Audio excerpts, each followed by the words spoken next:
Assalamualaikum warahmatullahi wabarakatuh. Waalaikumsalam warahmatullahi wabarakatuh. Alhamdulillahilladzi hadana li hadza wa ma kunna linahtadiya laula an hadanallah.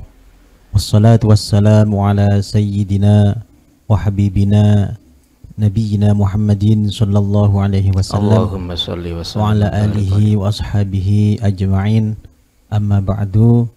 Hadratul muhtaramin, para alim, para ulama, para masyayikh, para kiai yang senantiasa kita selalu harapkan barokah manfaat ilmunya, dan kepada seluruh pemirsa dimanapun Anda berada, marilah pertama-tama kita memuja dan memuji syukur kehadirat Allah Subhanahu wa Ta'ala yang hingga saat ini kita masih diberi kesempatan untuk selalu belajar, untuk selalu thalibul ilmi, tentunya lewat program dari acara yang selalu kita tunggu, yakni ngaji Seloswan, tentunya dalam keadaan sehat wal afiat. Amin, amin. Kedua kalinya salawat ma'asalam semoga tetap tercurahkan kepada junjungan kita Nabi besar Nabi Muhammad sallallahu alaihi wasallam, Allahumma shalli wa sallim wa barik yang alaihi. mengajarkan kepada umat manusia pentingnya sebuah ilmu yang diiringi dengan akhlakul karimah. Para pemirsa ngaji Seloswan, saat ini kita akan ditemani oleh narasumber.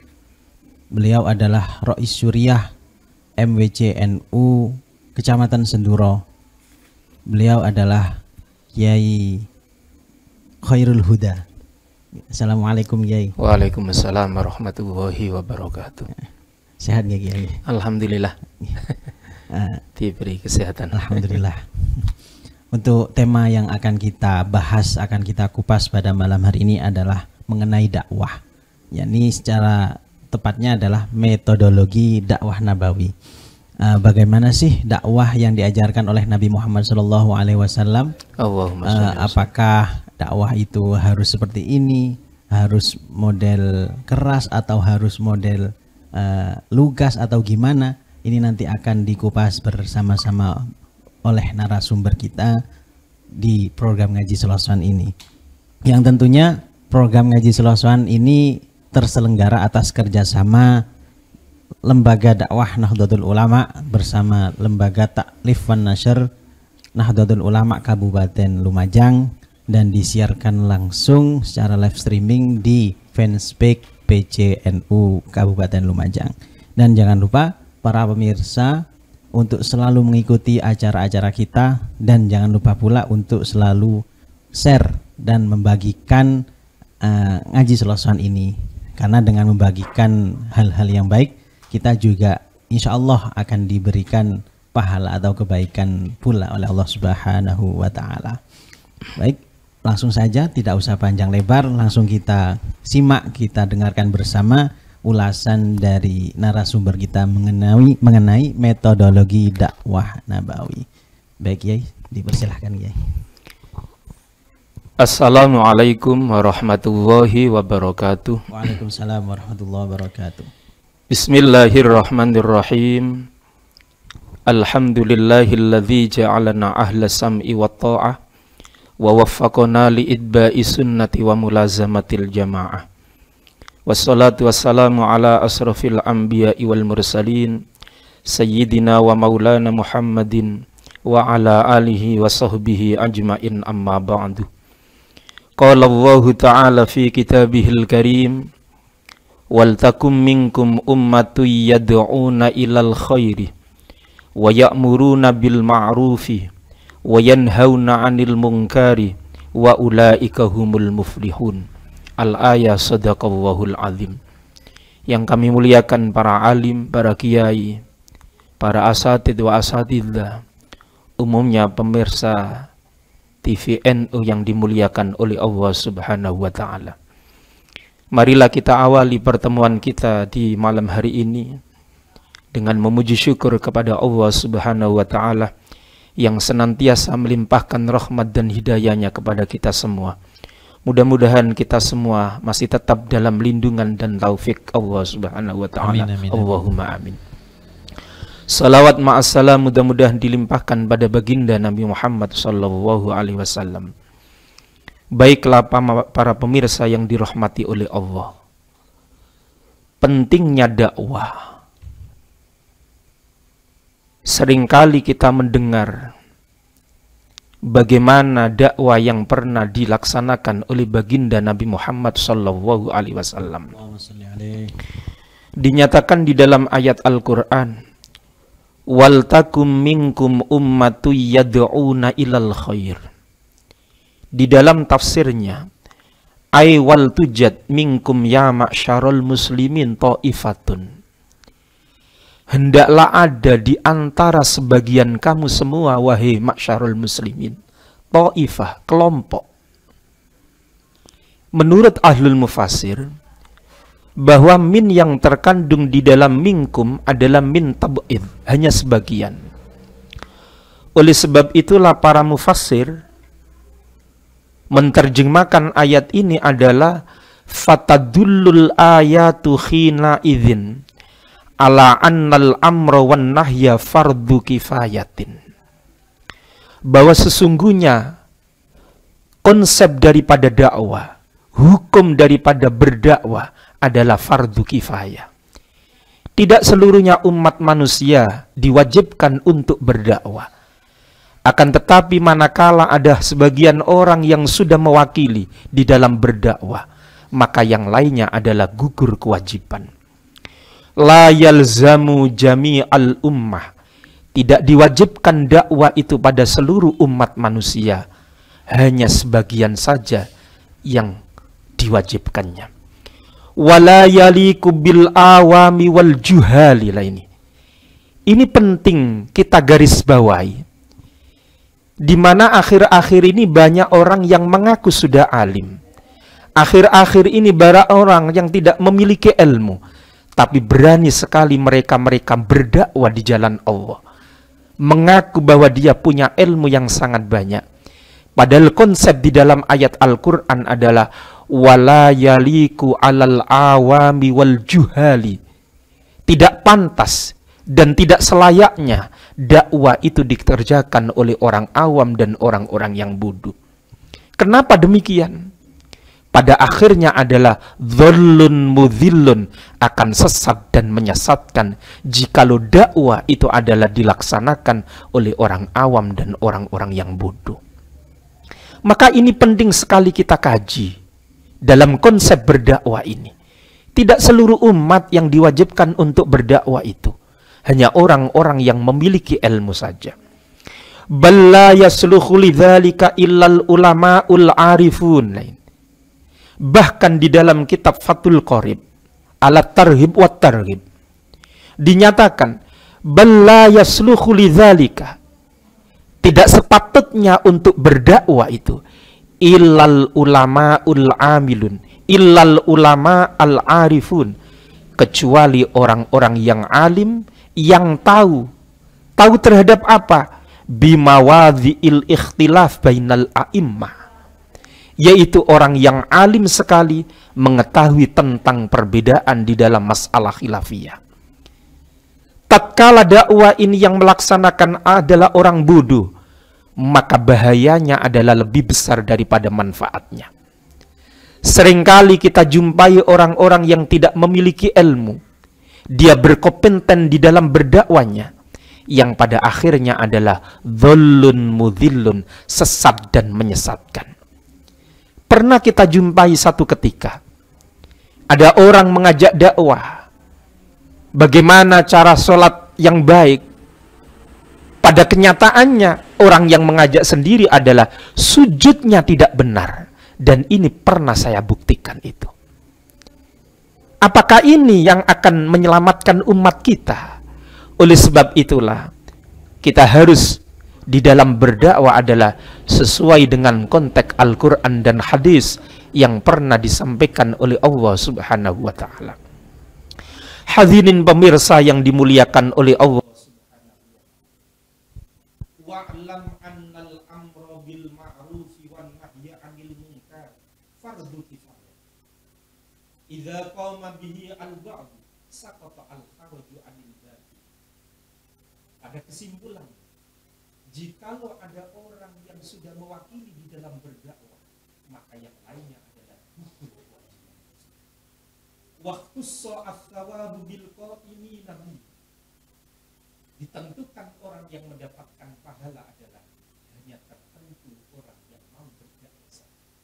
Yang tidak berdakwah adalah tidak dapat bagian di dalam itu. Wa idza lam yakum bihi ahadun amal haraju kafatal alamin bihil qadirin ala izalah. Oleh sebab itu, jikalau tidak ada satupun orang yang berdakwah, maka seluruhnya akan mendapatkan dosa dari Allah Subhanahu wa taala. Na'udzubillah. Oleh sebab itulah para pemirsa yang dimuliakan oleh Allah Subhanahu wa taala, misi dakwah adalah misi yang pernah diemban oleh baginda Nabi Muhammad sallallahu alaihi wasallam. Oleh sebab itulah tidak ada alasan bagi kita yang memiliki ilmu adalah meninggalkan dakwah di tengah-tengah masyarakat kita. Tidak ada alasan bagi kita untuk tidak berdakwah di tengah-tengah umat kita. Sampai dinyatakan oleh Sayyid Abdullah Ba'alawi Al-Haddad di dalam kitabnya yang bernama Kitab Ad-Da'watut Tamah, i'lam anna kulla qa'idin fi baitihi aina ma kanu falaisa khaliyan fi hadzal zaman am munkarin. Imam Sayyid Abdullah Ba'alul Haddad Al-Habib menyatakan, anna kulla qa'idin fi baiti, sesungguhnya setiap orang yang duduk di rumahnya, aina makana, di mana saja, falaisa khaliyan fi hadzal zamani an munkarin, adalah tidak sepi dari kemungkaran di majelis itu. Di majelis apa saja pasti ada sebuah kemungkaran. Oleh sebab itu tidak ada alasan bagi kita untuk meninggalkan dakwah di tengah-tengah umat ini. Min haitsu at-taba'udu ar-irsyadin nas, untuk jauh dari menunjukkan kepada manusia, wa ta'limihim wa hamlihim 'alal ma'ruf, fa aktsarun nasi jahiluna bisyarti fi syurutis sholati fil bilad. Bahkan banyak sekali orang yang tidak faham tentang bagaimana syarat rukunnya sholat. Banyak orang yang mengerjakan sholat akan tetapi tidak tahu bagaimana ilmu sholat. Oleh sebab itu para pemirsa yang dimuliakan oleh Allah, saya tegaskan kembali, tidak ada alasan bagi kita untuk meninggalkan dakwah di tengah-tengah umat kita. Bahkan akhir-akhir ini dinyatakan di dalam Khifah 52, hadis yang ke-7051. Idza dhaharatil bid'ah wa la'ana akhiru hadhil umma awwala faman kana indahu ilmin falyantashir wa innaka fa innaka timal ilmi yauma idzin kakatimi ma anzalallahu ala nabi ala Muhammadin. Dinyatakan di dalam satu hadis, jikalau sudah nampak sebuah kebid'ahan, jikalau sudah nampak beberapa kebid'ahan, bahkan beraninya umat-umat akhir pada saat ini mencela, melaknat, mengolok-ngolok, bahkan mencaci ulama-ulama terdahulu. Maka apa kata Nabi? Faman kana indahu ilmin, faman kana indahu ilmun falyantashirhu. Barang siapa memiliki ilmu, maka dia berkewajiban untuk menegakkan dan menyampaikan ilmunya itu. Digarisbawahi oleh baginda Nabi Muhammad sallallahu alaihi wasallam, jikalau sudah nampak sebuah kebid'ahan, bahkan banyak kebid'ahan yang telah dilakukan di tengah-tengah umat kita, orang-orang akhir ini banyak mencela, mengolok-olok, bahkan menghina ulama-ulama terdahulu. Inilah pekerjaan umat-umat akhir ini, bahkan berani merendahkannya. Bagi orang yang memiliki ilmu lantas dia tidak mau menegakkan barang yang hak, apa kata Nabi? Fa innaka timal ilmi yauma idzin kakatimi ma anzalallahu ala Muhammadin. Barang siapa yang tidak mau menyampaikan ilmu di saat rusaknya zaman pada akhir ini, maka sama halnya dia menyimpan apa yang pernah di Allah kepada baginda Nabi Muhammad Sallallahu Alaihi Wasallam. Hadirin pemirsa yang dimuliakan Allah Subhanahu wa kita. Metodologi yang pernah dikembangkan, cara dakwah yang pernah dikembangkan oleh baginda Nabi Muhammad Sallallahu Alaihi Wasallam, diteruskan oleh para sahabat, diteruskan oleh para tabi'in, diteruskan oleh wali songo, bahkan diteruskan oleh guru-guru kita. Bagaimana metode dakwah yang pernah dikembangkan oleh baginda Nabi, sehingga baginda Nabi di dalam dakwanya mudah diterima dari kalangan umat Islam dan orang-orang kafir Quraisy. Hadirin pemirsa yang dimuliakan oleh Allah, dakwah adalah artinya mengajak, bukan mengejek. Dakwah artinya merangkul, bukan memukul. Oleh sebab itu, dakwah adalah menyadarkan umat yang belum Islam bagaimana bisa Islam. Dakwah adalah mengajak umat yang belum sadar bagaimana bisa sadar. Itu inti daripada dakwah. Oleh sebab itu banyak sekali dalil-dalil Al-Quran dan Al-Hadis yang diterangkan oleh Allah di dalam ayat-ayat Al-Quran. Bagaimana cerita dan kisah Nabi Harun alaihi salam, kisah daripada Nabi Musa, di mana kedua Nabi Musa dan Nabi Harun disuruh dakwah untuk menyampaikan ayat-ayat Allah kepada Raja Fir'aun yang sudah mengaku Tuhan.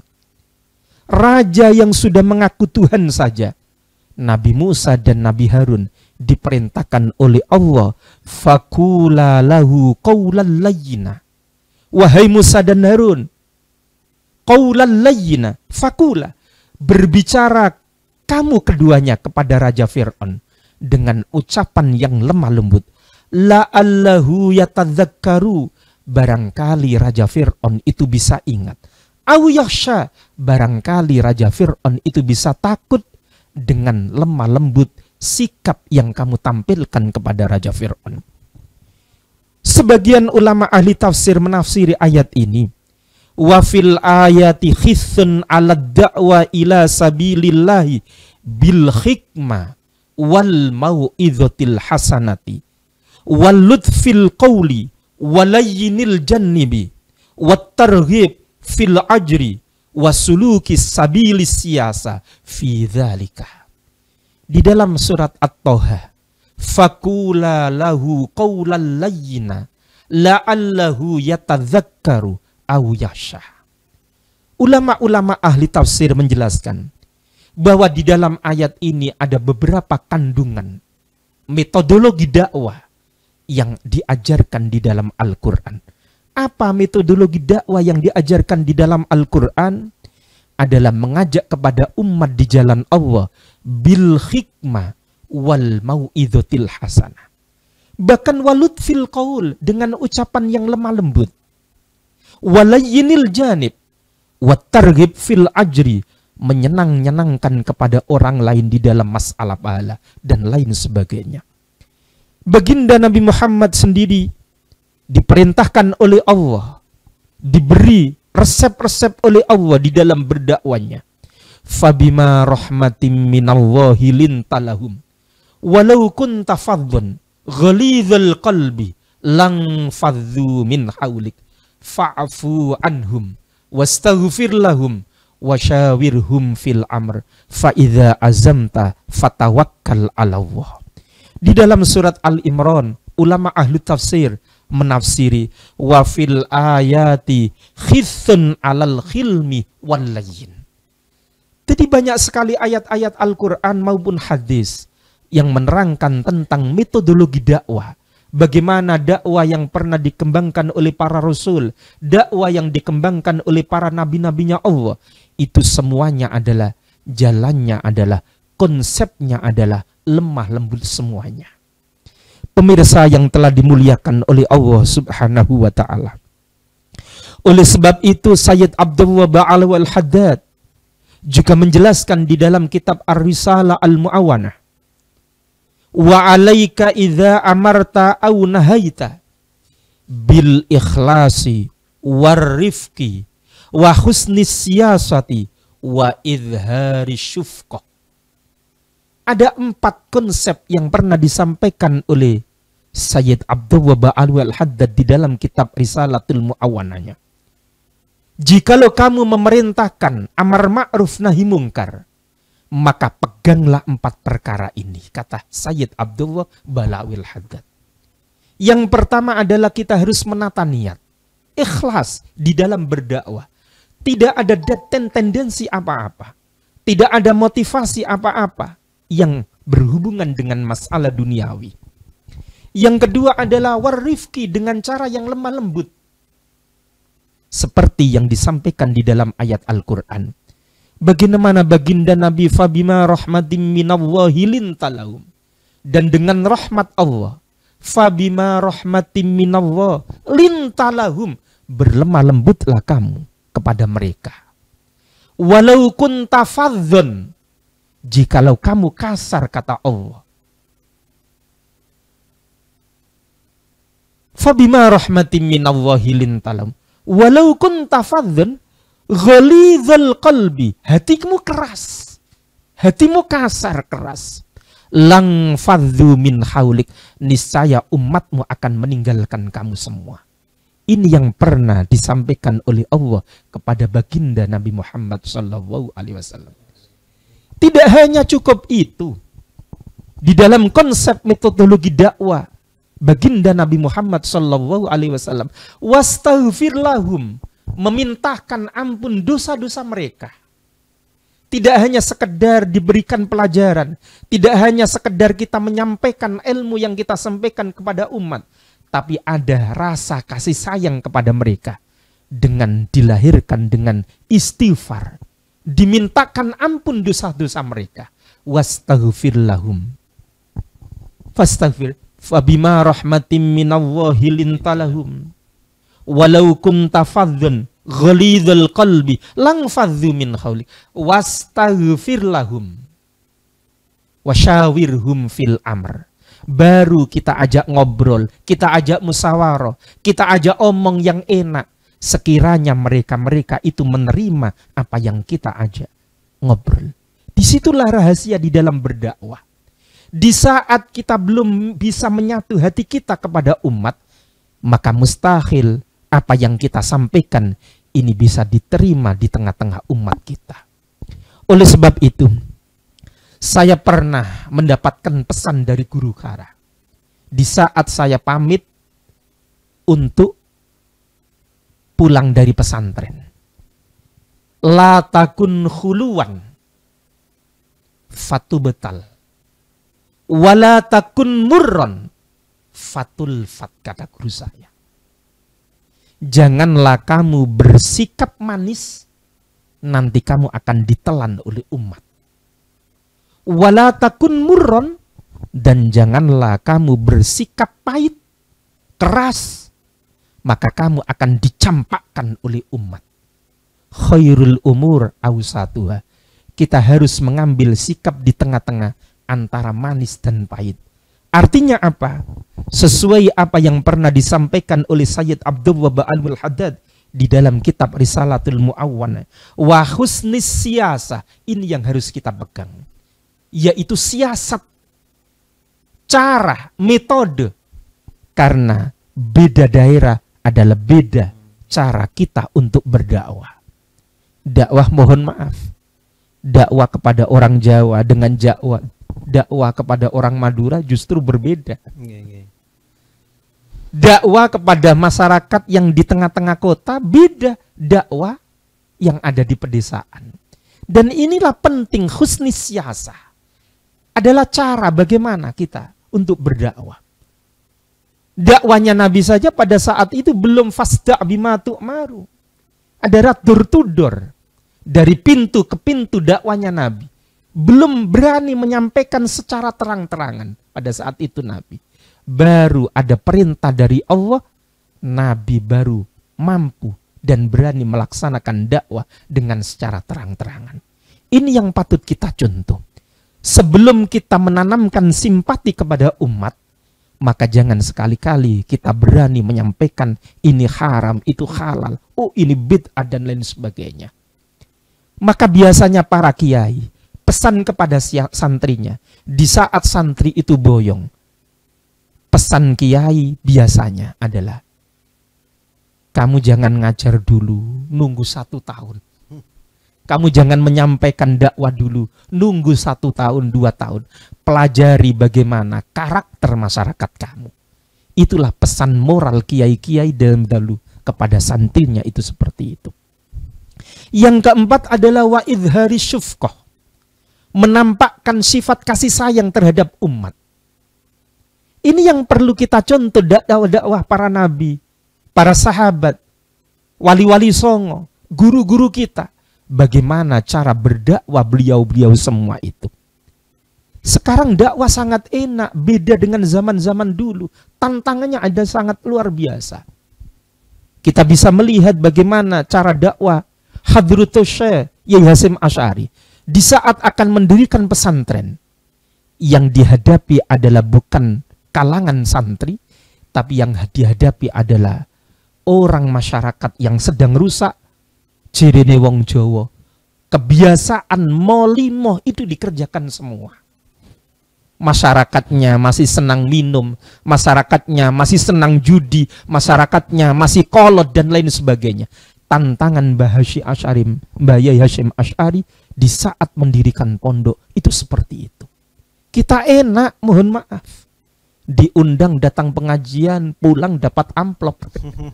Kiai-kiai dulu tidak seperti itu. Sama berkatnya. Ya, sama berkatnya lengkap itu. Itu kiai-kiai sekarang, ustadz sekarang. Datang dijemput mobil, pulang diantarkan. Amplop tidak pernah ketinggalan. Itu ustadz sekarang.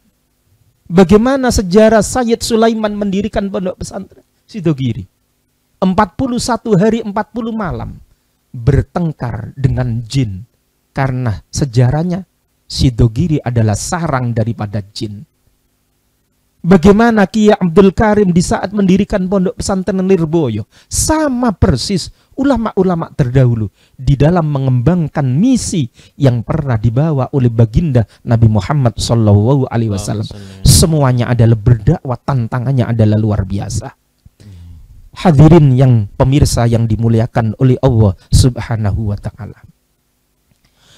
Oleh sebab itulah tidak ada alasan bagi kita adalah untuk meninggalkan dakwah. Bahkan dinyatakan di dalam beberapa sejarah atau cerita di dalam hadis. Wa kana Hudzaifah bin Yaman radhiyallahu taala anhu yaqulu. Sayati zamanun 'alan nasi mujalasatun nasi takunu mujalasatun nasi kajifani khimarin wa takunu jifanul khimari ahabbu min mujalasatil mu'min alladhi ya'muruhum wa yanhahum. Kata seorang ulama bernama Hudzaifah ibnul Yamani, akan datang sebuah zaman kepada manusia di mana majlisun nas itu tak ubahnya seperti halnya jifatul khimar, seperti bangkainya khimar. Perkumpulan manusia itu tak ubahnya seperti bangkainya khimar. Tapi perkumpulan ini lebih disenangi daripada perkumpulannya orang mukmin. Bayangkan, tempat-tempat pengajian sudah mulai sepi. Tapi apakah kita lantas putus asa dengan memiliki santri satu? Mengaji harus banyak orangnya, mengaji harus disoting dan lain sebagainya. Umpama. Apakah harus itu kita berdakwah? Tidak. Karena akhir-akhir ini adalah dinyatakan oleh ulama Hudzaifah ibnul Yamani, sayati 'alan nasi zamanun.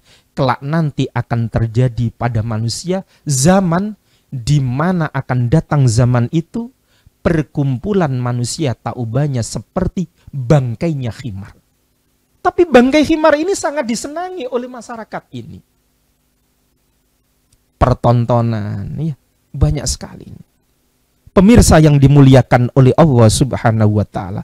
Oleh sebab itu, Banyak sekali di dalam ayat Al-Quran maupun Al-Hadis ancaman-ancaman bagi orang yang telah meninggalkan dakwah. Bahkan kata bijak yang pernah disampaikan oleh Gusmus, dadi wong api iku gampang, meneng tok gak lapo-lapo iku wis dianggap dadi wong api. Apa yang pernah disampaikan oleh Gusmus ini ternyata ada di dalam kitab Tambihul Muhtarin itu. Masya Allah. Yaitu pernah disampaikan oleh Imam Sufyan As-Tsauri. Bukan Ustaz Sufyan. Oleh Imam Sufyan As-Tsauri. Idza ra'aitum ar-rajula mahbuban inda jironihi, mahmudan indahum, fa'lamu annahu mudahinun. Keterangan ini seolah-olah bertentangan dengan apa yang selama ini kita fahami. Bahkan umpama disampaikan, mohon maaf, mudah-mudahan tidak terjadi salah faham ini. Apa yang pernah disampaikan oleh Imam Sufyan As-Tsauri ini? Jikalau kamu melihat seseorang mahbuban fi jironihi, dicintai oleh orang banyak, mahmudan, orang ini dipuji-puji oleh orang banyak. Apa kata Imam Sufyan As-Tsauri? Fa'lamu annahu mudahinun. Ketahuilah, orang ini adalah penjilat, kata Imam Sufyan As-Tsauri. Kan ini sebuah ancaman nih. Artinya, menilai seseorang ini baik dan buruk, ini bukan karena diam dan tidaknya. Terkadang orang yang tidak melakukan apa-apa dan dianggap baik oleh masyarakat, justru orang ini jelek di tengah-tengah dia di hadapan Allah Subhanahu wa taala. Bahkan dinyatakan oleh Imam Sufyan As-Tsauri annahu mudahinun. Orang ini adalah penjilat. Orang ini adalah mengambil muka di masyarakat. Di dalam kitab Kamus Al-Munawwir, mudahin itu maknanya adalah penjilat atau mengambil muka. Bahkan Imam Hudzaifah menyatakan seperti ini, sahabat Abdullah bin Mas'ud itu. Idza mata ar-rajulu wa lam yadhummahu ahadun min jirani fa'lamu annahu mudahinun. Ini sahabat Abdullah bin Mas'ud. Apakah sahabat Abdullah bin Mas'ud ini salah memberikan sebuah pernyataan? Tidak. Ini karena dari pentingnya kita berdakwah, menyampaikan di tengah-tengah umat kita yang saat ini membutuhkan dakwah kita ini. Apa kata sahabat Abdullah bin Mas'ud? Idza mata ar-rajulu, jikalau ada seorang laki-laki meninggal dunia, walam yadhummahu ahadun, dan satu orang pun dari tetangganya tidak mencela kepada mayit ini. Semua mengatakan baik. Semua mengatakan baik ini. Ketahuilah, kata Sayyid Abdullah, sahabat Abdullah bin, fa'lamu annahu mudahinun. Ketahuilah, orang ini adalah penjilat ini. Orang ini penjilat. Dan ini seringkali kita tampil di tengah-tengah masyarakat kita, sudahlah kita ambil aman saja, diam. Ada gini, tidak mau amar ma'ruf nahi mungkar, diam terus. Ada apa-apa, seolah-olah kita tidak tahu, diam. Akhirnya masyarakat kita menganggap kita adalah orang baik. Karena apa? Dari diam kita ini dianggap baik oleh masyarakat itu. Padahal ancamannya adalah luar biasa. Sampai dinyatakan di dalam oleh Imam Malik bin Dinar, balaghona annallaha auha ilal malaikati alaihimus salatu wassalam ansabbul azaba ala qaryatin kadza wa kadza sabban. Fasahatil malaikatu wa qalu ya rabbi inna fihim indaka fulanan al-abida. Katanya Imam Malik bin Dinar, balaghuna annallaha auha ilal mala, telah sampai kepada aku, sesungguhnya Allah telah memberikan wahyu kepada malaikat alaihi salatu wassalam. Apa wahyu yang diperintahkan oleh Allah kepada malaikat? Ansabbul azaba ala qaryatin kadza wa kadza sobat. Untuk menuangkan azabnya Allah kepada satu desa itu. Ketika malaikat ini mendengar wahyu yang disampaikan oleh Allah kepada para malaikat, fasohatil malaika, malaikat lalu menjerit, waqalu ya Rabbi inna fihim indaka fulanan al-abid, wahai Tuhanku, sesungguhnya di desa ini tidak seluruhnya jelek, ada hambamu yang ahli ibadah kepada kamu. Tapi apa kata Allah? Faqala Allahu ta'ala asmi'uni bakhihatan minal azab fa inna wajhum la yatama'ar qattu idza ra'a maharimi. Wahai malaikatku, ketahuilah, orang-orang yang ahli ibadah itu tatkala melihat sesuatu yang haram dikerjakan di tengah-tengah umat, sedikit pun wajah mereka tidak tampak marah sama sekali. Oleh sebab itulah aku siksa semuanya, kata Allah, baik yang beribadah kepada aku atau yang tidak beribadah kepada aku, semuanya adalah aku siksa. Hadirin pemirsa yang telah dimuliakan oleh Allah, ancaman yang paling berat tatkala dakwah ini berhenti, tidak satupun orang yang mau menyampaikan ilmu dan berdakwah di tengah-tengah masyarakat kita. Wa kana Abu Darda radhiyallahu taala anhu la ta'muruna bil ma'rufi wal yanhauna 'anil munkari aw la yusallitanallahu 'alaikum sultanan doliman. Ini bahaya daripada orang di tengah-tengah masyarakat kita satupun yang tidak mau berdakwah sama sekali. Bahayanya adalah luar biasa. Tatkala kebenaran itu tidak ditegakkan oleh seseorang, maka Allah akan memberikan sebuah ancaman. Ancaman yang pertama adalah apa? Yusallitanallahu sultanan doliman. Allah akan mengangkat pemimpin yang dolim. Karena kebenaran sudah tidak tampak di tengah-tengah masyarakat kita.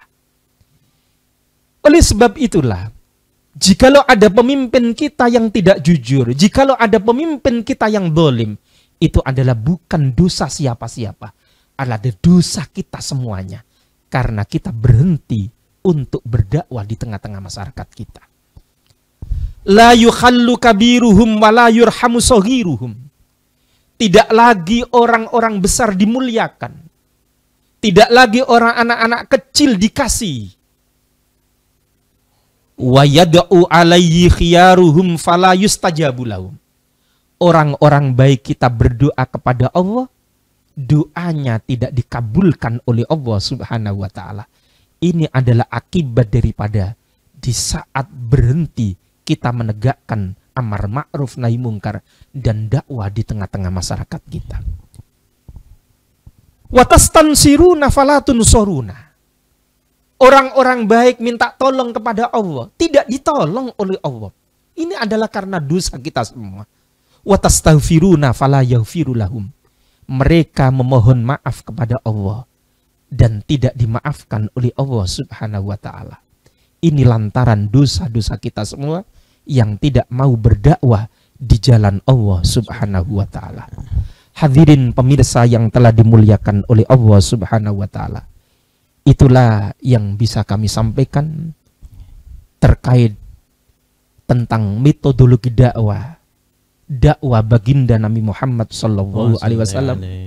Dakwah yang pernah dikembangkan oleh para sahabat, para tabi'in, wali songo, guru-guru kita, dan sampai pada kita. Mudah-mudahan kita semua bisa mewarisi misi-misi dakwah beliau-beliau semua. Allahumma amin. Amin, amin, amin. Terima kasih Kiai atas ulasannya. Ini banyak sekali apa yang narasumber kita sampaikan mengenai dakwah. Langsung saja saatnya kita dialog ya mengenai dakwah, apa yang materi yang disampaikan oleh Kiai Khairul Huda tadi.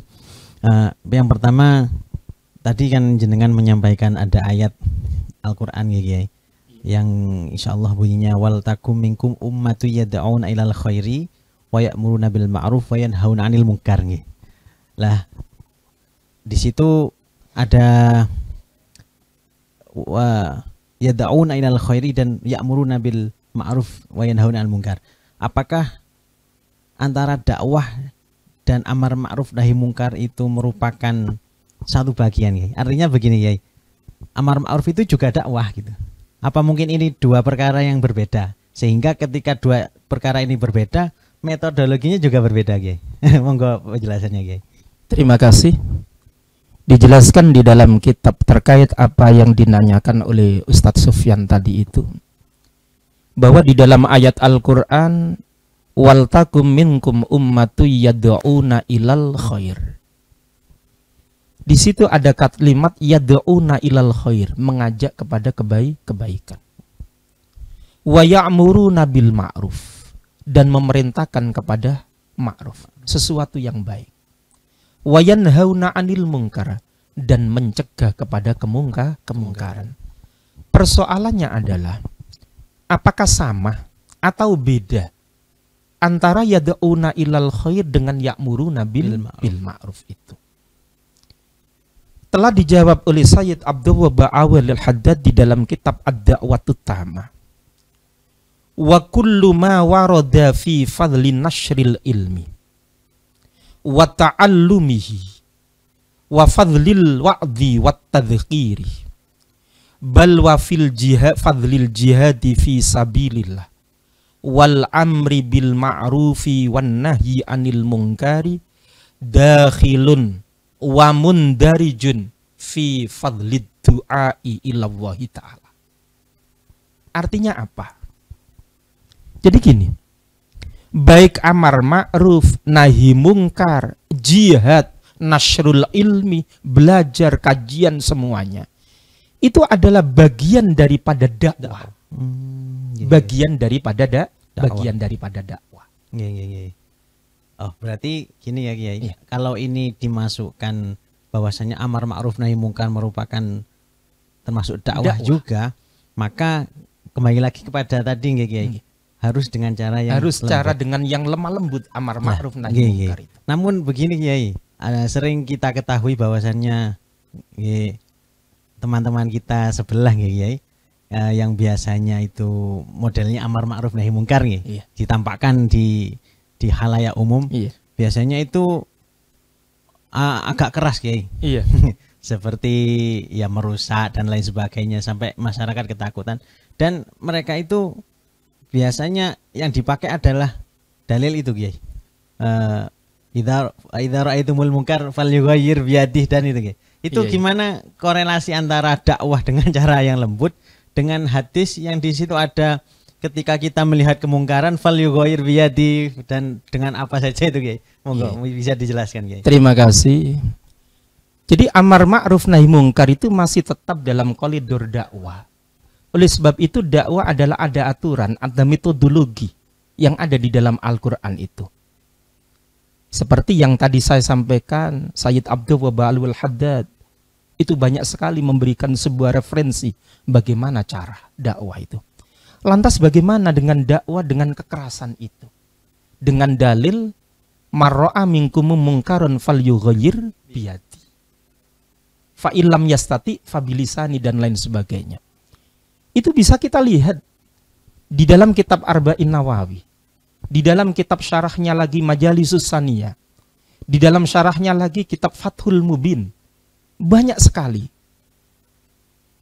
Jadi falyughayyir biyadi itu bukan seluruh umat, tapi itu adalah orang-orang yang berkompeten di dalam menegakkan amar ma'ruf nahi mungkar, artinya punya kekuasaan di dalam sana itu. Bukan seluruhnya.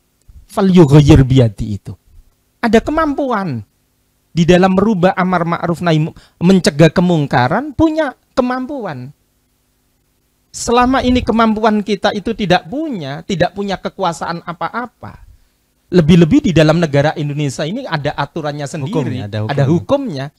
Maka kita hanya bisa menyerahkan kepada orang yang berwajib tatkala kita melihat kemungkaran itu. Tidak harus kita bertindak sendiri, tidak. Ada caranya. Ada caranya itu. Jadi biadih itu bukan diartikan tangan, ya. Kekuasaan ya. Gitu. Bisalah kekuasaan itu. Jadi memang kalau bisa diartikan falyughayyir biyadihi itu adalah tugasnya yang punya kebijakan, yang punya kebijakan, lebih-lebih di Indonesia ini. Alias pemerintah yang aparat penegak hukumnya itu. Namun jika begini, ya, lagi-lagi ke masalah itu tadi. mereka berdalih aparat diam saja. Pemerintah diam saja sehingga kemungkaran dibiarkan sehingga mereka bertindak sendiri. Gitu. Bagaimana, Kiai? Kalau kita berpedoman itu semua, lantas kita akan bertindak sendiri ketika melihat sebuah kemungkaran. Lah ini nanti bagaimana efeknya ini ke belakangnya? Semua akan bertindak sendiri. Padahal sementara ada penegak hukum. Walaupun penegak hukum itu pada saat ini belum Maksimal. menegakkan sebuah, saya kira penegak-penegak hukum ini ya sudah loh, Sudah, ya. menegakkan sebuah pengadilan dan lain, menegakkan sebuah hukum. Mohon maaf, di dalam ayat Al-Quran itu banyak sekali menjelaskan tentang metodologi dakwah. Satu contoh seperti ini. Tsumma auhayna ilaika anittabi millata Ibrahim hanifah. Ayat ini seringkali kita gunakan sebagai dalil di dalam masalah khitan, kan gitu. Nggih. Padahal di dalam tafsirnya, di dalam tafsir An-Nawawi, Tsumma auhayna ilaika anittabi millata Ibrahim. Kemudian aku wahyukan kepada kamu Muhammad untuk mengikuti millata Ibrahim, agamanya Nabi Ibrahim. Nabi Muhammad disuruh oleh Allah untuk mengikuti Nabi Ibrahim di dalam masalah apa? Kaifiyatid dakwah. Di dalam tafsir An-Nawawi itu. Bahkan di dalam kitab tafsir As-Sawi juga demikian. Kaifiyatid dakwah. Cara berdakwanya Nabi Ibrahim itu seperti apa? Sudahlah Muhammad, itu kamu contoh dakwanya Nabi Ibrahim itu. Fi kaifiyatid dakwah ila tauhidi. Bagaimana? Wa huwa ayyad'u ilaihi bitariqir rifqi lain. Dakwanya Nabi Ibrahim itu mengajak kepada umat-umat terdahulu di masanya Raja Namrud adalah ayyad'u ilaihi bitariqir rifqi, dengan jalan lemah lembut, wassuhulati, dan mempermudah ini, mempermudah. Satu contoh seperti ini. Ada satu kisah ya, ada satu kisah. Inilah kebijaksananya ulama-ulama terdahulu itu seperti itu. Ada santri nakalnya luar biasa. Yang pada akhirnya kiai ini menyuruh lurah pondok, pengurus pondoknya, agar supaya didata semuanya ini. Didata semua. Yang paling nakal, kemudian yang setengah nakal, yang nakalnya rendah, semuanya didata. Pada akhirnya catatan ini diaturkan kepada kiai. Diaturkan kepada kiai. Ini kiai yang jenengan minta, sudah saya data semuanya. Dari yang paling nakal sampai yang nakalnya itu paling rendah. Mulai A sampai Z, masuk semua santri ini. Akhirnya lama ditunggu oleh pengurus ini. Bahkan perasaan pengurus yang diperintahkan oleh kiai tadi itu, di hatinya bilang seperti ini. Kapan kapokmu? Kapan kapokmu? Jadi, maring ini awakmu dihukum karo kiai. Kapan kapok? Ditunggu selang beberapa hari tidak ada tindakan oleh kiai itu. Akhirnya ditanyakan oleh pengurus. Kiai, santri-santri yang nakal ini kok belum diberi tindakan apa-apa? Belum dikasih tindakan apa-apa? Akhirnya dijawab oleh kiai ini. Loh, awakmu tak kongkon nyatet mulai dari yang paling nakal sampai nakalnya terendah. Itu bukan maksud aku akan menghukum santri itu. Tapi agar supaya saya tahu dan doa saya kepada mereka-mereka itu. Dari yang paling nakal, fatihahnya banyak. Itulah bijaksananya ulama-ulama terdahulu. Artinya sambung. Kasih sayangnya seorang ulama kepada orang-orang atau santri-santri yang nakal itu bukan benci kepada orangnya. Bahkan difatihai kenakalannya itu. Agar supaya mereka-mereka itu sadar. Bukan malah justru dilaknat, neraka kamu kan. Bukan seperti itu. Tidak pernah diajarkan oleh baginda Nabi Muhammad SAW untuk melaknat orang lain. Untuk melaknat orang yang ahli maksiat. Tidak pernah Nabi memberikan contoh seperti itu. Tidak pernah. Artinya memang tidak ada keterangan sama sekali dakwah dengan kekerasan itu memang Dakwah dengan keras. Tidak ada ya, Kiai. Gak ada. Mohon maaf. Ini ada video dari guru saya itu. Mohon maaf ini. Bisa didengarkan.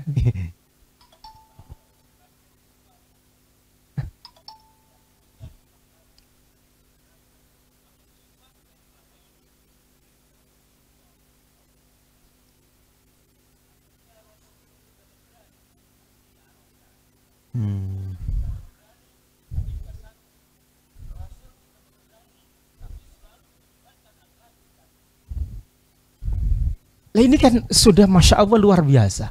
Rasul pemberani tapi tidak arogan. Rasul pemberani tapi lebih mengedepankan akhlakul karimah.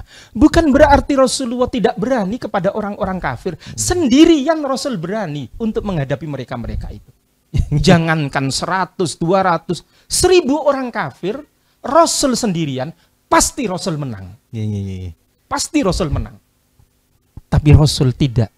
Lebih mengedepankan kesantunan, lebih mengedepankan lemah lembut, lebih mengedepankan akhlakul karimah. Ya, menarik ini, Kiai. Saya teringat, Kiai. Tadi jenengan juga membaca ayat walau kunta faddan ghalidhal qalbi. Jika engkau Muhammad adalah seorang yang keras hati. Keras hati. Nabi Muhammad tidak keras hati. Nah, tapi di ayat yang lain itu ada ayat yang begini, Kiai. Muhammadur Rasulullah walladzina ma'ahu asyidda'u 'alal kuffar gitu. Ruhama'u bainahum. Orang-orang yang bersama Nabi Muhammad atau para sahabat asyidda'u 'alal kuffar gitu. Itu konteksnya beda. Nah, konteksnya beda, Kiai. Nah, ini mungkin bisa dijelaskan, Kiai, biar para pendengar dan terutama saya, Kiai, bisa apa sih kok kayaknya ini di sini disuruh untuk lemah lembut nih. Yang di ayat yang lain ada keterangan asyidda'u 'alal kuffar. Nah, mungkin bisa dijelaskan, Kiai. Terima kasih. Jadi asyidda'u 'alal kuffar ini memang sifat-sifatnya. Sifat-sifatnya para sahabat, asyidda'u 'alal kuffar, keras terhadap mereka-mereka itu. Ruhama'u bainahum, lemah lembut terhadap sesama orang muslim itu. Ini adalah karakter yang dimiliki oleh para sahabat karena konteksnya dulu itu berbeda. Orang-orang kafir dulu adalah selalu memerangi umat Islam dan memusuhinya. Oleh sebab itu ulama-ulama di dalam konteks fikih kan ada kafir dhimmi, kafir harbi, kafir mu'ahad dan lain sebagainya itu. Kan tidak semuanya dipukul rata. Tidak semuanya kafir kita harus bersikap keras kepada mereka. Betul. Bahkan di dalam kitab hadis sendiri, dalam beberapa hadis itu, bagaimana hak kita bertetangga terhadap orang yang selain agama. Dalam kitab Irsyadul Ibad sendiri dijelaskan bahwa tetangga itu ada 3. Ada tetangga yang mempunyai hak 3. Ada tetangga yang mempunyai cuman hak 2. Ada tetangga yang mempunyai hak 1. Apa di antaranya? Mereka bukan Islam. Mereka bukan saudara. Tapi mereka adalah tetangga kita. Wajiblah bagi kita untuk memuliakan mereka. Apakah kita harus keras kepada mereka? Iya. Man kana yu'minu billahi wal yaumil akhir falyukrim dhaifahu. Falyukrim jarahu dan lain sebagainya. Falyukrim dhaifahu. Falyukrim jarahu. Tetangga yang nilainya bukan Islam ini, tetap saja kita muliakan. Perintah siapa ini? Perintah baginda Nabi Muhammad sallallahu alaihi wasallam. Jadi memang kita memahami ayat tidak boleh serantanan ya. Meskipun di ayat ada asyidda'u 'alal kuffar, kita lihat mungkin dari konteksnya itu. Konteksnya berbeda. Betul. Kita bisa melihat ini, Ustadz ya. Sayyidina Umar bin Khattab itu kerasnya luar biasa. Kerasnya luar biasa. Tapi bagaimana sikap Sayyidina Umar bin Khattab itu? Qala li ashabi, man ahdi ila yubi sa'altu lahu rahmatallahi ta'ala. Siapa yang berani mengingatkan aku di saat aku salah, maka akan aku doakan dan aku mintakan rahmat kepada Allah Subhanahu wa taala. Ini sikap gentleman-nya sahabat Umar bin Khattab ini. Yang terkenal keras. Yang terkenal keras. Logikanya, Umar ini apa mungkin bisa diingatkan oleh orang lain. Tapi pernyataan Sayyidina Umar bin Khattab indah kepada para sahabat-sahabat itu. Sampai dinyatakan susahnya Sayyidina Umar bin Khattab itu seperti ini. sayati 'alan nasi zamanun. Katanya ngoten nggih. Ini. Wa kana Hudzaifah ibnul Yaman radhiyallahu ta'ala anhu yaqulu. Dakhaltu ala Umar bin Al-Khattab radhiyallahu anhu. Fara'aituhu mahmuman hazinan. Ada seorang sahabat masuk ke rumahnya Sayyidina Umar. Lantas keadaan Sayyidina Umar ini termenung, susah, gelisah, dan lain sebagainya. Akhirnya sahabat Hudzaifah ini bertanya kepada Sayyidina Umar bin Khattab. Ya Amirul Mukminin, ma yuhammika ya Amirul Mukminin? Apa yang menyebabkan kamu gelisah? Apa yang menyebabkan kamu susah? Apa yang menyebabkan kamu bingung seperti ini? Wahai Sayyidina Umar. Apa jawab Sayyidina Umar? Faqala, akhafu an aqa'a fi munkarin falam yanhani. Yang aku susahkan adalah saya takut melakukan kemungkaran. Lantas tidak ada orang yang berani mengingatkan kepada aku. Loh ini loh. Hebatnya Sayyidina Umar itu di situ. Yang terkenal keras, pemberani. Bahkan dalam sejarahnya, jalan yang pernah dilewati oleh setan saja, iblis tidak. Jalan yang pernah dilewati oleh Sayyidina Umar, ini iblis tidak berani lewat di situ. Dari kerasnya Sayyidina Umar sampai diberikan keistimewaan atau maziyah oleh Allah Subhanahu wa taala seperti itu. Akhirnya Hudzaifah menjawab ini. Faqala Hudzaifah, wallahi, sampai sumpah. Lau ra'ainaka kharajna 'anil haqqi lahainaka.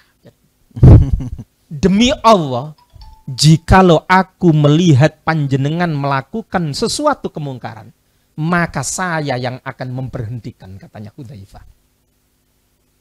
Tidak hanya cukup di situ Hudzaifah. Fa ilam tantahi dzarabtaka bisayfi. Dzarabtuka bisayfi. Jikalau panjenengan Umar tidak berhenti di saat aku ingatkan, maka akan aku ingatkan dengan pedang saya, kata Hudzaifah. Nah ini Sayyidina Umar bin Khattab loh. Orang yang pemberani minta diingatkan. Lagi-lagi saya teringat Kiai Hasani Sidogiri. Ketika mau ke pendopo Pasuruan, karena ada sesuatu hal yang penting yang akan disampaikan kepada wali kota Pasuruan pada saat itu. Ada peristiwa apa? Akhirnya ketemu dengan Habib Taufik ini. Apa yang disampaikan oleh Habib Taufik ketika Kiai Hasani ini mau masuk ke pendopo? Kiai, saya siap jadi corong panjenengan. Kira-kira panjenengan mau ke pendopo ini perlunya apa? Sudahlah, sampaikan ke saya saja. Jenengan nggak usah ke pendopo. Saya saja yang ke pendopo. Dari rasa terima kasihnya Kiai Hasani diingatkan oleh Habib Taufik Pasuruan. Seluruh uang yang ada di sakunya ini dikasihkan semuanya kepada Habib Taufik. Ini yang perlu kita contoh. Ketika kita diingatkan oleh orang lain, kita harus berterima kasih. Sayyidina Umar sampai mendoakan kepada orang, dimintakan rahmat kepada Allah ketika ada orang yang mengingatkan kepada dirinya.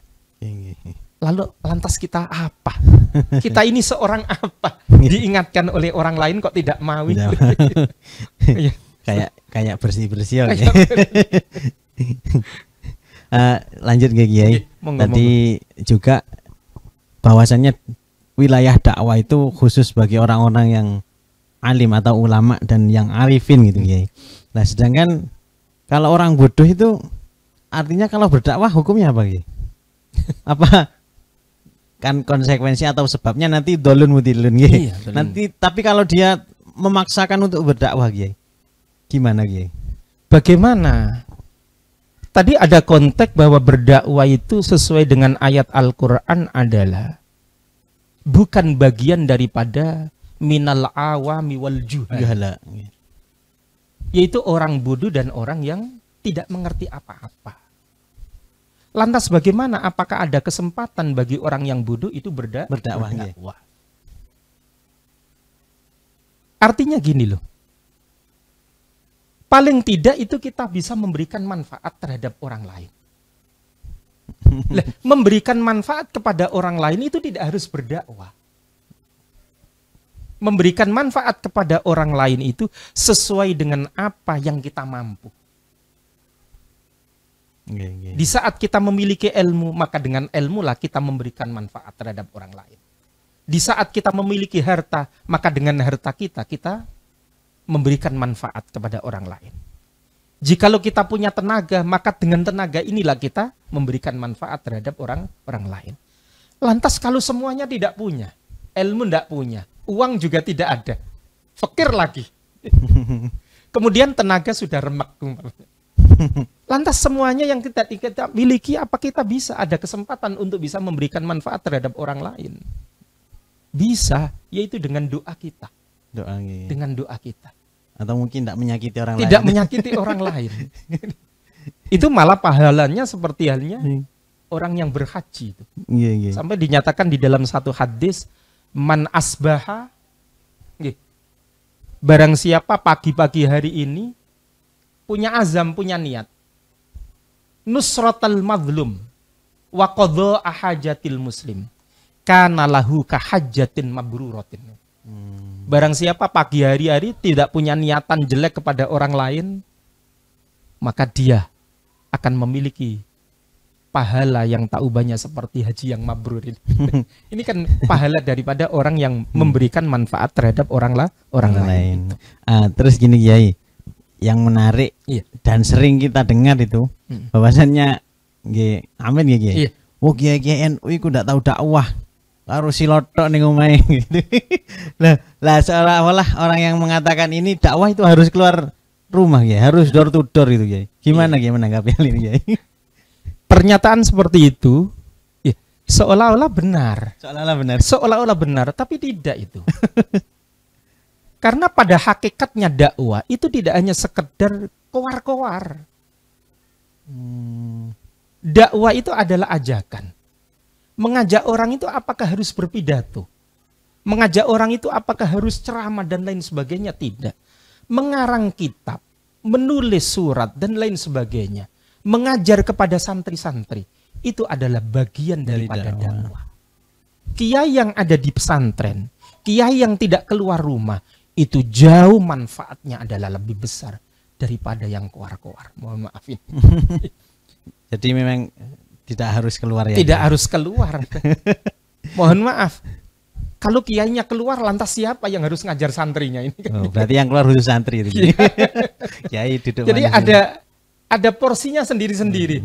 Oh kiai yang keluar, oh ini kiai yang harus di pesantren dan lain sebagainya. Tidak harus semuanya di pesantren, tidak harus semuanya keluar. Yang di pesantren pun tidak boleh mencemooh yang keluar. Yang biasa di luar pun pola tidak boleh menganggap bahwa kiai yang di pesantren ini tidak berdakwah. Tidak berdakwah. Iya, itu.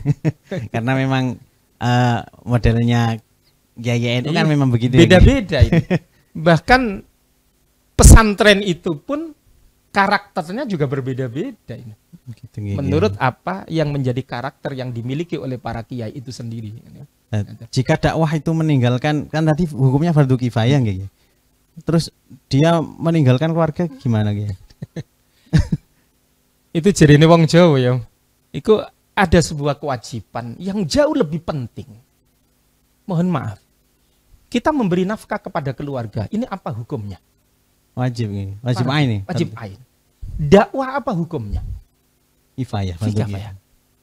Iki nek jirine wong Jawa golek upo buat tumpeng. Iya, golek upo buat tumpeng. Sesuatu yang penting, sesuatu yang besar ditinggalkan, malah sesuatu yang tidak penting ini dikerjakan. Artinya satu, dia termasuk terkadang minal awam wal juhal, seperti yang saya katakan tadi itu. Dia tidak paham betul tentang konsep di dalam masalah sholat, tapi mengajak orang untuk sholat yang benar. Ini kan sangat membahayakan, dolun mudilun ini. Kalau itu Kiai, dakwah dengan cara lucu-lucuan Kiai, gimana Kiai menanggapi? Karena sekarang kalau nggak lucu itu kayaknya nggak maju. Itu memang ikhtilaf bainal ulama itu kan. Artinya gini, bolehlah kita lucu, Ya. tapi tidak keterlaluan. Oh, Karena iya. itu ada sebuah ancaman di dalam satu hadis itu. Ada sebuah ancamannya. Ya lucu tapi ojo nemen-nemen kan. Tapi ojo nemen-nemen kan. Bahkan itu ancamannya adalah neraka, naudzubillah itu kan gitu. Itu sangat bagi ulama-ulama yang sangat berhati-hati. Itu sampai ada ulama yang tidak berani berpidato, itu memang khawatir seperti itu memang. Khawatir kan? yang mendengar itu Yang merasa mendengar lucu. Merasa lucu. Akhirnya tertawa. Iya. Apalagi itu Kiai, kalau sebagian dari ulama kita ya, Iya. ada yang model dakwahnya itu masuk ke tempat-tempat dunia hitam Kiai, seperti pelacuran, terus tempat perjudian dan lain sebagainya. Itu gimana Kiai? Atau apakah mungkin paling pol kita meniru seperti itu, apa boleh? Dakwah itu kan artinya adalah Mengajak Kiai. Yang menjadi objek atau sasaran dakwah kita itu beda-beda. Dan itu adalah sesuai dengan kemampuan kita. Itu kemampuan lagi. Mohon maaf, tidak semuanya harus seperti ini. Andaikan dakwah itu seperti kiai semua, lantas tidak ada seorang ustadz yang dakwah di kafe, di bar, dan lain sebagainya. Ini lantas siapa yang akan menyadarkan mereka-mereka itu? Oleh sebab itu mohon maaf, ada satu kisah. Inilah ketidakfahaman orang di dalam berdakwah. Ketidakfahaman orang di dalam berdakwah. Syekh Ma'ruf Al-Qarahi itu pernah, masyarakatnya ini semuanya adalah pemabuk, semuanya minum khamr, pemuda-pemudanya itu. Lantas tokoh-tokoh ini sudah tidak kuat lagi melihat keberadaan para pemuda-pemuda itu. Karena Syekh Ma'ruf Al-Qarahi adalah seorang ulama yang terkenal doanya mustajabah. Maka oleh tokoh-tokoh masyarakat, Syekh Ma'ruf dimintai doanya agar supaya mendoakan pemuda-pemuda ini menjadi pemuda yang celaka semua. Lah ini kan husnudzon kita, suudzon kita. Wong kita sendiri belum tentu masuk surga. Lantas mengklaim atau menghakimi seseorang yang saat ini adalah belum sadar, kita hakimi orang ini masuk neraka ini. Padahal neraka ini kan bukan hak kita ini. Lantas bagaimana sikap Syekh Ma'ruf Al-Qarahi ketika dimintai doa ini? Doanya lucu Syekh Ma'ruf Al-Qarahi. Ya Allah, pemuda-pemuda ini kelak nanti Engkau jadikan orang yang bisa tertawa seperti halnya tertawanya mereka-mereka di saat minum khamr itu. Lah ini kan bertolak belakang dengan apa yang diminta oleh tokoh-tokoh masyarakat itu. Bertolak belakang. Akhirnya di saat Syekh Ma'ruf Al-Qarahi dengan doanya yang seperti itu, botol yang dipegang oleh para pemuda-pemuda itu semuanya lepas semua. Dan semuanya sadar kembali ke jalan Allah Subhanahu wa taala. Ini yang sering dilupakan oleh para dai-dai. Adalah kekuatan dakwah itu ada, kekuatan doa itu adalah jauh lebih besar daripada apa yang kita sampaikan. Doa kita itu loh. Terima kasih Yai, ini kita sudah sampai di penghujung acara. Baik para pemirsa dimanapun Anda berada, tadi sudah dijelaskan oleh Kiai Khairul Huda bahwasannya metodologi dakwah nabawi itu adalah dengan lemah lembut. Beliau Nabi Muhammad tidak pernah mengajarkan dakwah dengan cara kekerasan. Beliau Nabi Muhammad juga tidak pernah mencontohkan atau menyuruh umatnya untuk dakwah dengan model caci maki, tidak pernah. Sehingga apa yang disampaikan oleh Kiai Khairul Huda tadi bahwasannya cara berdakwah dan termasuk juga di dalam dakwah adalah amar ma'ruf nahi mungkar, itu harus dengan cara yang lemah lembut dan dengan ucapan yang santun atau qaulan layyina. Baik para pemirsa dimanapun Anda berada, terima kasih sudah mengikuti kita di Ngaji Seloswan ini. Semoga apa yang kita kaji, apa yang kita dapatkan dari penyampaian Kiai Khairul Huda tadi menjadi ilmu yang manfaat dan Amin, barokah. amin, Amin rabbal alamin. Terima kasih kami yang bertugas di sini dari kru, kameramen dan operator dari LTN NU dan Kiai Khairul Huda tentunya. Memohon maaf yang sebesar-besarnya apabila ada kesalahan kata. Dan jangan lupa terus ikuti ngaji Seloswan tentunya di setiap malam Selasa di fanspage PCNU Kabupaten Lumajang. Terima kasih. Akhiran wallahul muwaffiq ila aqwamit thoriq. Wassalamualaikum warahmatullahi wabarakatuh. Waalaikumsalam warahmatullahi Ditutup wabarakatuh. doa oleh Yai. Monggo. Bismillahirrahmanirrahim. Alhamdulillahirabbil alamin wassalatu wassalamu ala asrofil anbiya'i wal mursalin sayyidina Muhammadin wa ala alihi wa sahbihi ajmain. Amin. Allahumma anfa'na bima 'allamtana wa 'allimna ma yanfa'una. Allahumma barik lana fi auladina waghfadhum wa la tadhurruhum wa waffiqhum li ta'atika Amin. warzuqna birrahum. Allahumma ja'alna wa auladana wa talamidana min ahli ilmi wa ahli khair wa la taj'alna wa iyyahum min ahli syarri wad dhair Amin. wa ja'alna min ibadikas salihin. Allahumma inna nas'alukal huda wat tuqa wal afafa wal ghina.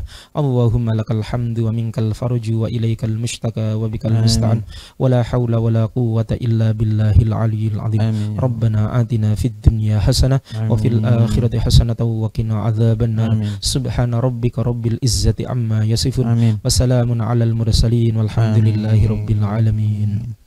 Assalamualaikum warahmatullahi wabarakatuh. Waalaikumsalam warahmatullahi wabarakatuh.